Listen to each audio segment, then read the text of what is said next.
They say the forest behind Raven Hollow is cursed. People hear whispers at night, voices that call your name. But those who follow never come back. Deep within the woods, past the gnarled and twisted branches of ancient oaks, where gnarled roots clawed at the forest floor and twisted vines formed a ceiling overhead, lay an old clearing. Here, beneath the canopy of leaves, the moonlight struggled to reach the ground, casting long, dancing shadows and leaving most of the clearing in darkness. It was here that strange things happened.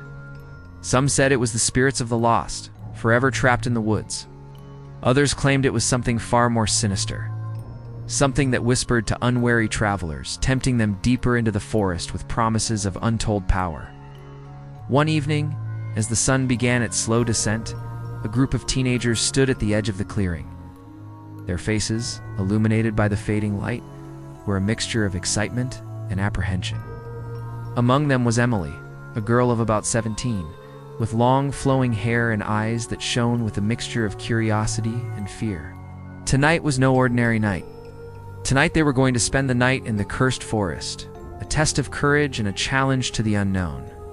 Armed with flashlights and phones, they had brought snacks and water, preparing for a night of camping in the great outdoors. But what they didn't know was that the forest had its own plans for them.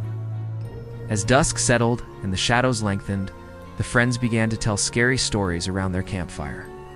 Each tale added to the growing sense of unease, each story weaving another layer of fear into the fabric of the night.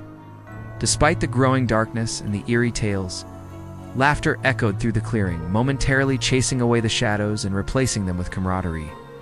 But as the night wore on, the playful banter gradually faded, replaced by nervous whispers and uneasy silences. The crackling fire was the only sound that dared to pierce the oppressive quiet, a stark contrast to the ominous rustlings in the nearby trees.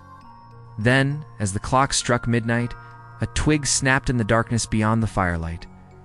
All eyes turned towards the sound, their hearts pounding in unison. A whisper, soft yet distinct, carried on the night breeze. Emily, it seemed to come from everywhere and nowhere at once, a disembodied voice that sent shivers down their spines. The group huddled closer, their faces pale in the firelight as the whisper echoed through the silent woods. Was it just the wind playing tricks on their taut nerves? Or was something more sinister lurking in the shadows? The remaining embers of the fire cast dancing shadows on the surrounding trees, transforming them into menacing figures that seemed to peer down at the cowering group. Emily, her heart pounding in her chest, clutched her flashlight tightly, her knuckles white against the plastic casing. The whispering continued, growing louder, more insistent, as if beckoning her deeper into the heart of the forest. Fear, thick and heavy, settled over the clearing, enveloping the group in its icy grip. The cheerful atmosphere of their campfire had vanished, replaced by a palpable sense of dread. Then, as if responding to some unseen cue, the whispering abruptly ceased. An eerie silence descended upon the clearing, broken only by the frantic thumping of their hearts. This unnerving quiet was more unsettling than the whispers themselves, amplifying their fears and making the darkness seem all the more oppressive. In that moment, surrounded by the suffocating quiet of the woods, they felt utterly vulnerable, trapped in a nightmare of their own making. As the full weight of their perilous situation sunk in, they realized they were not just spending the night in a forest. They were in the heart of an ancient mystery, a place where the boundaries between the real and the supernatural were blurred, and they were at the mercy of forces beyond their understanding. Driven by a mix of terror and morbid curiosity, Emily found herself drawn deeper into the forest's embrace. With each step, the trees seemed to lean in closer, their branches forming a dense canopy overhead that blotted out the stars and muffled any distant sounds. The undergrowth was a tangled mess of roots and vines, and the soft earth gave way to a carpet of decaying leaves and twigs. The air grew colder, sending shivers down her spine, and the silence was broken only by the frantic beating of her heart. Suddenly, a twig snapped under her foot, echoing loudly in the stillness. Startled, Emily froze, listening intently for any response. But the forest held its breath, the sound of the breaking twig the only evidence of her intrusion. Relief washed over her, quickly followed by a surge of determination. She would not be defeated by fear. Taking a deep breath, she pressed on, venturing further into the shadowy depths of the woods. As she walked, she noticed an unnatural mist beginning to rise from the forest floor, swirling around her ankles like wisps of smoke. It was an ethereal sight, both beautiful and eerie, and she couldn't help but feel a sense of awe mixed with trepidation. The mist swirled and danced, creating an otherworldly atmosphere that seemed to amplify the forest's ancient whispers. It was as if the very essence of the woods was rising to greet her, or perhaps to claim her. The forest seemed to press in around her, the towering trees forming a cathedral-like ceiling overhead. And as she looked up, she saw that the canopy was alive with movement, as if the leaves themselves were watching her. The rustling of leaves grew louder, transforming into a chorus of whispers that seemed to emanate from the trees themselves. "Emily," they whispered, their voices soft yet insistent. "Emily," the voice called again, closer now, and this time she could swear it was coming from the mist itself. The mist swirled faster, forming shapes that seemed to writhe and twist before her eyes. She reached out to touch it, and as her fingers brushed against the cold vapor, a jolt of energy surged through her, sending her stumbling backward. As she regained her balance, she realized that the forest had changed. The trees seemed to lean in closer, their branches reaching out like grasping claws. The mist, once ethereal and graceful, now writhed and pulsed like a living thing. And in the distance, she could have sworn she saw figures emerging from the swirling vapor.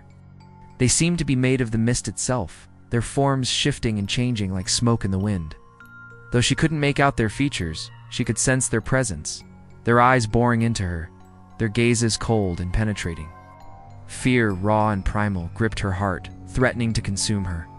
She wanted to run, to scream, but terror had frozen her in place. The whispers intensified, their voices now a cacophony of sound, each word a nail hammered into the coffin of her courage. Then, as suddenly as it began, the commotion in the trees subsided, leaving an oppressive silence in its wake.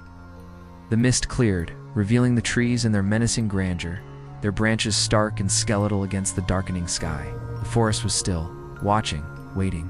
Emily knew she was not alone. Breaking free from the paralysis of fear, Emily turned and ran, her footsteps pounding on the forest floor as she fled deeper into the woods. The trees blurred into a green and brown haze as she raced through them, their branches whipping at her clothes like grasping fingers. She didn't dare look back, her heart hammering in her chest, her lungs burning with exertion. The whispers pursued her, taunting, mocking, their voices echoing through the silent trees. "Run, Emily, run," they hissed. "You can't escape us." But she wouldn't give up.